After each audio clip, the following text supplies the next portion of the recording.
Good morning बच्चों। बेटा class 12 के स्टूडेंट्स ध्यान से सुनिएगा। हमारा जो टॉपिक चल रहा था वो कार्बोहाइड्रेट चल रहा था और कार्बोहाइड्रेट में चला हुआ था ग्लूकोज की स्ट्रक्चर। क्या चला हुआ था? ग्लूकोज की स्ट्रक्चर। हमने बताया था बेटा जो ग्लूकोज की स्ट्रक्चर है वो काफ़ी कॉम्प्लिकेटेड है।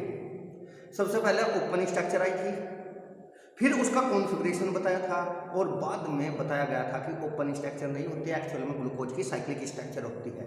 लेकिन साइक्लिक स्ट्रक्चर किस पर डिपेंड करती है? ओपन स्ट्रक्चर पे। तो सबसे पहले हम ओपन स्ट्रक्चर की स्टडी कर रहे थे बेटा, तो अभी हम वो स्टडी कर ही रहे हैं। लेकिन बेटा आपको एक बेसिक सिखाना बहुत जरूरी है, क्योंकि उस बेसिक के बिना आप उस स्ट्रक्चर में थोड़ा पजल हो जाओगे। जब स्ट्रक्चर की बात करेंगे हम, तो वो थोड़ी देर का है वो बेसिक। क्या है बस आपको ये याद रखना, this is CH3OH alcohol and this is ethanoic anhydride या एसिड एनहाइड्राइड।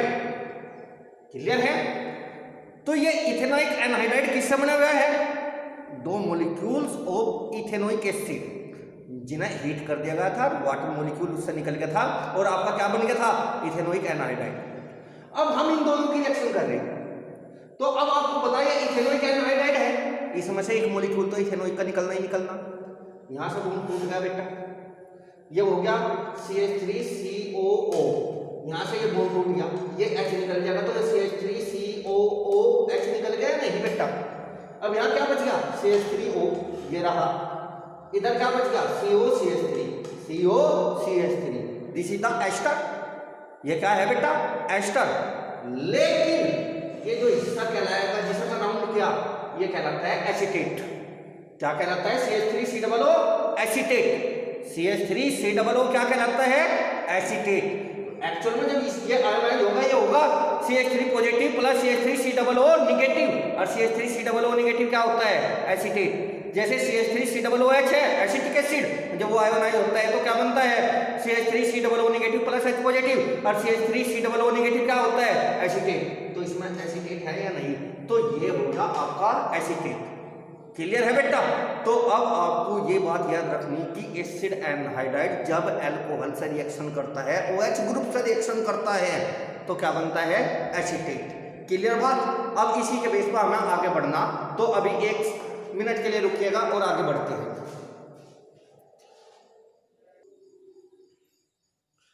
अब बेटा जरा ध्यान से देखिएगा, हम क्या पढ़ रहे थे? Structure of glucose. तो स्ट्रक्चर ऑफ ग्लूकोज में हम सबसे पहले क्या पढ़ रहे थे? Open structure. तो ओपन स्ट्रक्चर ऑफ ग्लूकोज, उसके बारे में हमने बताया था किसी ओपन स्ट्रक्चर ऑफ ग्लूकोज। लेकिन ये कहां से आई? ये हमने केमिकल प्रॉपर्टीज से प्रूव की। ठीक, ये स्ट्रक्चर होती है आपकी, इसका मतलब होता है CHO CHOH 4 बार और CH2OH। क्लियर बेटा?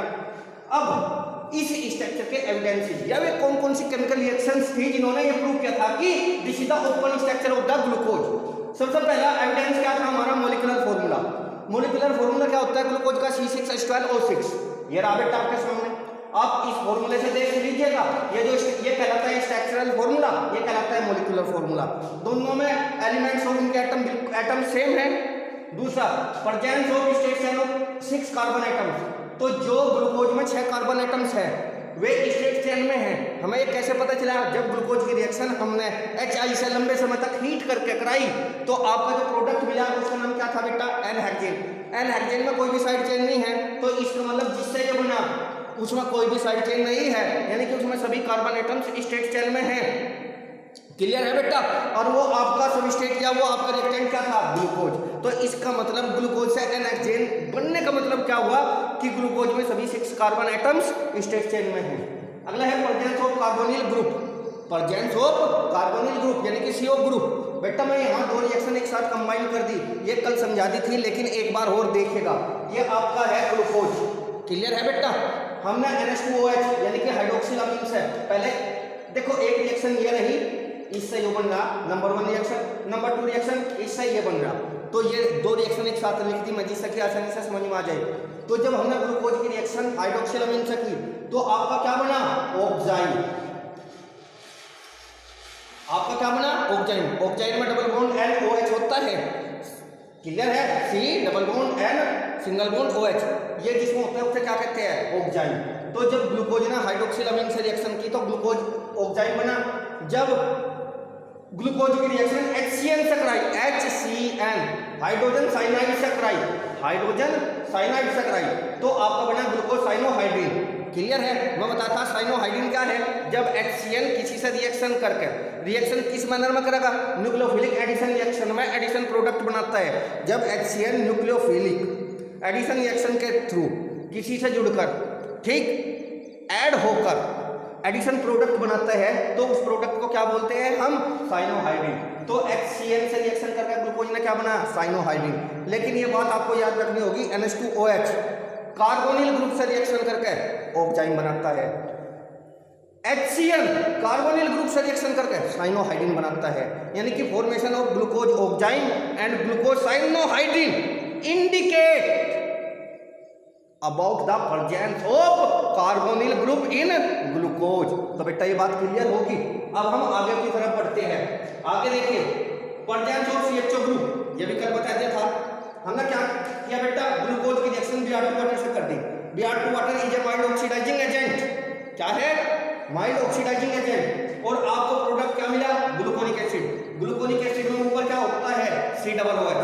ग्लूकोनिक एसिड में क्या होता है ऊपर, COOH। क्लियर बात है बेटा?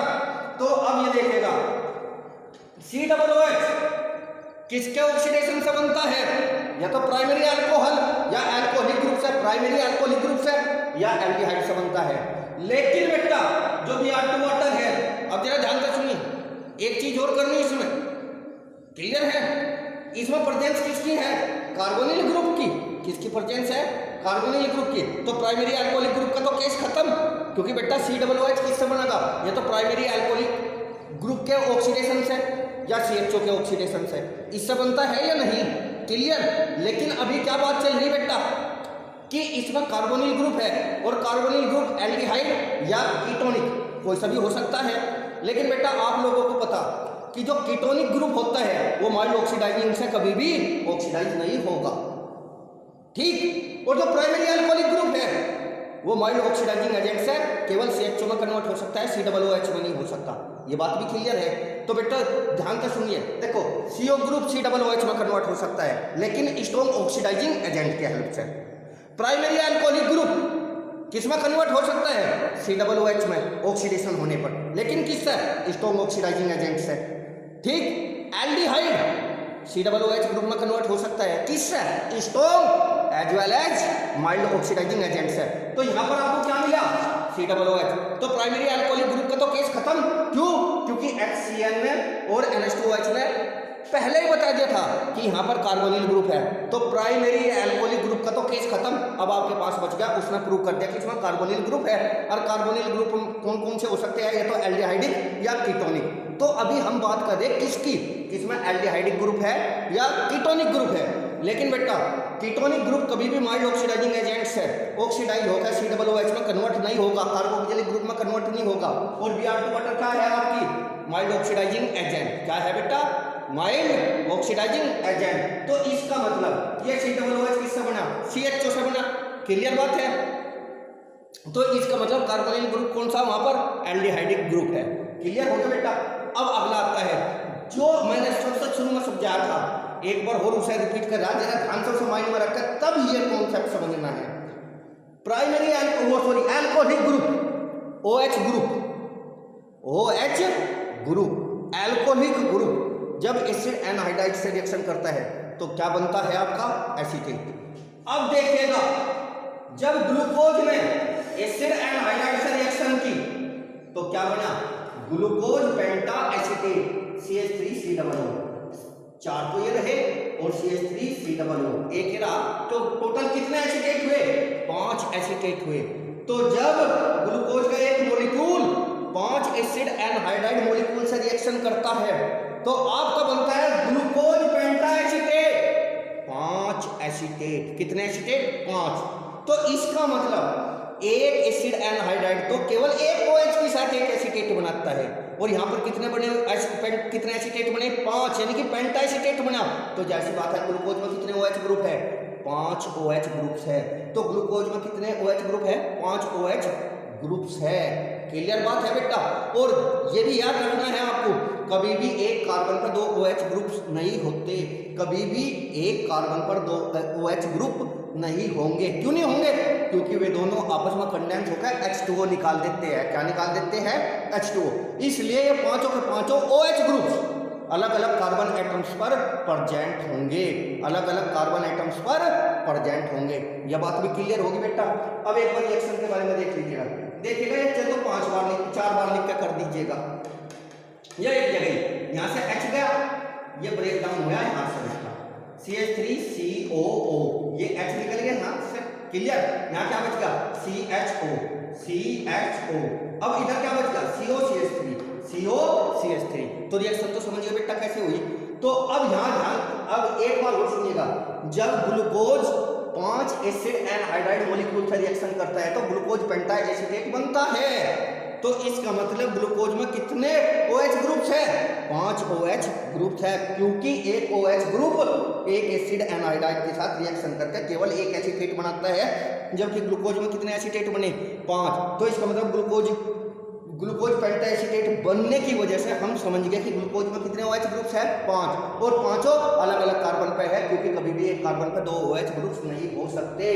तो इससे पता चला ग्लूकोज में 5 OH ग्रुप्स है जो कि अलग अलग कार्बन पर प्रेजेंट होंगे। अब अगली बात बेटा, HNO3, आप जानते हो HNO3 एसिड तो है ही, साथ के साथ एक स्ट्रॉन्ग ऑक्सीडाइजिंग एजेंट भी। कैसे? जब HNO3 ब्रेक डाउन होता है तो H2O, NO2 और प्लस नेसेंट ऑक्सीजन निकलती है, and this nascent oxygen is responsible for the oxidising nature of the HNO3। तो क्योंकि HNO3 नेसेंट ऑक्सीजन भी देता है ब्रेक डाउन होके, क्लियर बात है, इसलिए HNO3 को स्ट्रॉन्ग ऑक्सीडाइजिंग एजेंट में काउंट किया जाता है, यानी कि this is a strong oxidising agent. अब देखिए बेटा, जब HNO3 की रिएक्शन हमने किससे कराई? ग्लूकोज से, तो आपको क्या मिला? सक्रिक एसिड। सक्रिक एसिड में ऊपर भी COOH, नीचे भी COOH। देखिएगा यहाँ से, अब समझिएगा, ऊपर COOH तो हम समझ गए, क्योंकि ऊपर तो CHO ग्रुप था, ये यहाँ से प्रूव हो चुका है Br2 वाटर से। ये तो चाहे माइल्ड ऑक्सीडाइजिंग हो चाहे स्ट्रॉन्ग ऑक्सीडाइजिंग, इसे तो COOH में कन्वर्ट होना ही है। लेकिन नीचे वाला भी किसमें, जो नीचे पार्ट था वो भी किसमें कन्वर्ट हो गया? COOH में। और COOH में पहले ही बता चुका, COOH में किसका ऑक्सीडेशन होता है? या तो आपका कीटोनिक,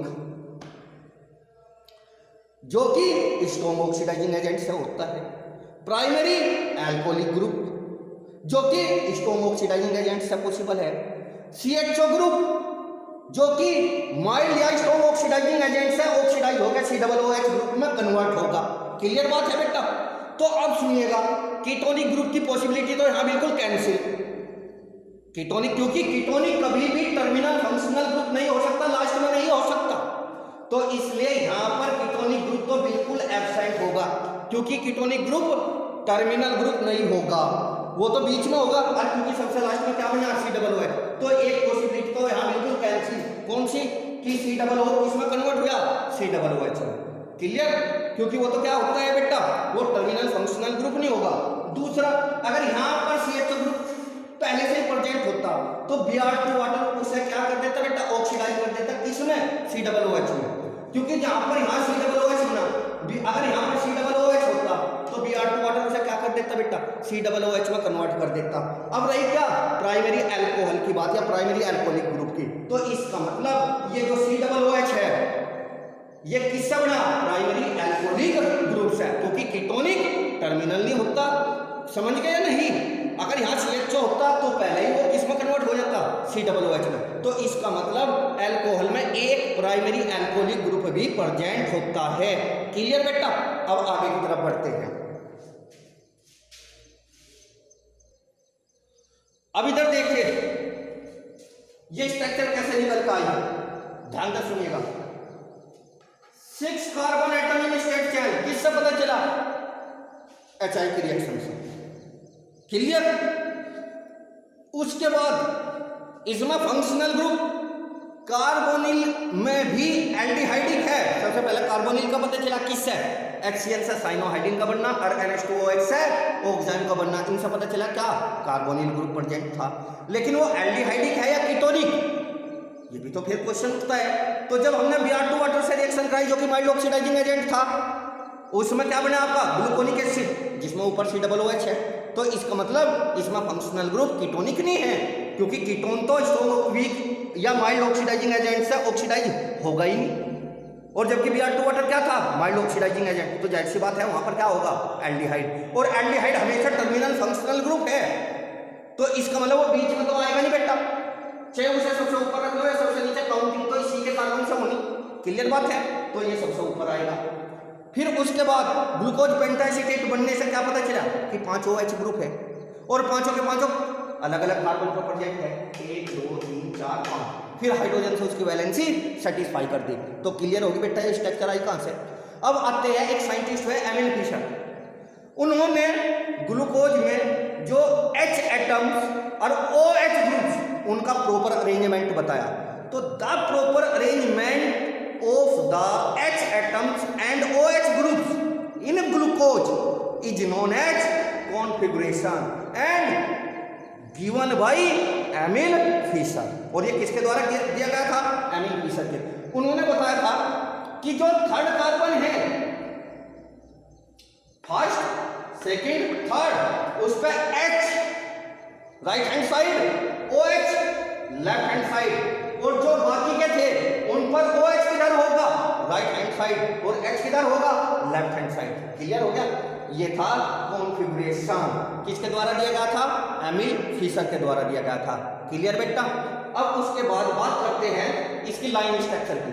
लाइन, पहला कार्बन, दूसरा, तीसरा, चौथा, पांचवा और छठा, जहां पर भी ये क्रॉस है, ये यहां पर क्या है बेटा, कार्बन एटम्स। और ये आपको 11th में बताया गया था, this is the line structure. 11th में आपको लाइन स्ट्रक्चर क्लियर कराई गई थी। तो बेटा this is the configuration of the glucose या open structure of glucose and this is the line structure of the glucose. ठीक, ये किसने दिया था बेटा कॉन्फिगरेशन, एमिल फिशर ने। इसी के बेस पे बेटा आपको कॉन्फिगरेशन किसका बनाना है, आपको सक्रिक एसिड का और ग्लूकोनिक एसिड का। ग्लूकोनिक एसिड में कुछ नहीं होगा, ऊपर COOH होगा, बाकी सब सेम होगा। सक्रिक एसिड में ऊपर भी COOH और नीचे भी COOH, बाकी सब सेम होगा। ये आप घर पे करना, ठीक है बेटा। और इसी के साथ ग्लूकोज की ओपन स्ट्रक्चर और की कॉन्फिगरेशन आपका क्लियर हुआ। कल हम लोग पढ़ेंगे कि साइक्लिक स्ट्रक्चर की जरूरत क्यों पड़ी और साइक्लिक स्ट्रक्चर कैसी होगी। क्लियर है बेटा, ओके।